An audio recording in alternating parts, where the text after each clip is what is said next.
लाभले आम्हास भाग्य बोलतो मराठी, जाहलो खरेच धन्य ऐकतो मराठी। धर्म पंथ जात एक जाणतो मराठी, एवढ्या जगात माय मानतो मराठी। नमस्कार, मी मानसी। आज 27 फेब्रुवारी मराठी भाषा दिन।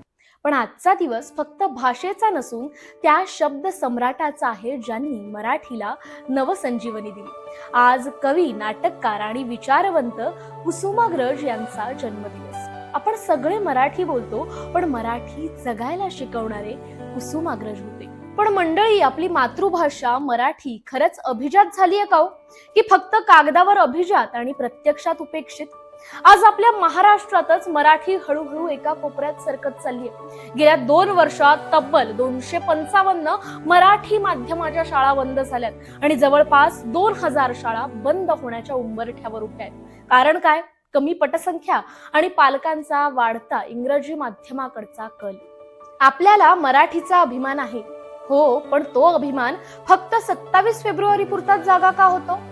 ज्या भाषेत आपण पहिल्यांदा आई म्हटलं, ज्या भाषेने आपल्याला ओळख दिली, त्या भाषेचा सन्मान वर्षातून एकदाच का?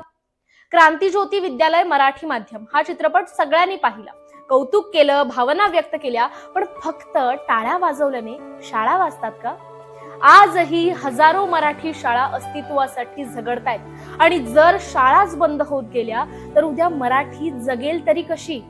फक्त बोलण्यातून भाषा टिकत नाही, ती शिकवावी लागते, ती जगावी लागते आणि सर्वात महत्त्वाचं, ती पुढच्या पिढीकडे जपून द्यावी लागते। तुम्हीच विचार करा, आपण खरोखर मराठी वाचवतोय की फक्त तिचा उत्सव साजरा करतोय? आजचा दिवस केवळ साजरा करण्यासाठी नाही, तर स्वतःला विचारण्यासाठी आहे। आपण आपल्या भाषेला, आपल्या संस्कृतीला, आपल्या शब्दांना खरंच न्याय देतो आहोत का? जर मराठी आपली आई असेल तर कुसुमाग्रज तिचा अभिमान आहेत आणि आपण त्या वारशाचे पुढचे वाहक आहोत। शेवटी काय, आज आपण कितीही पुढे गेलो, कितीही आधुनिक झालो, तरी एक गोष्ट कायम खरी राहणार आहे। जगात कितीही भाषा शिकल्या ना, तरी पण काळजी व्यक्त करायला आईचीच भाषा लागते।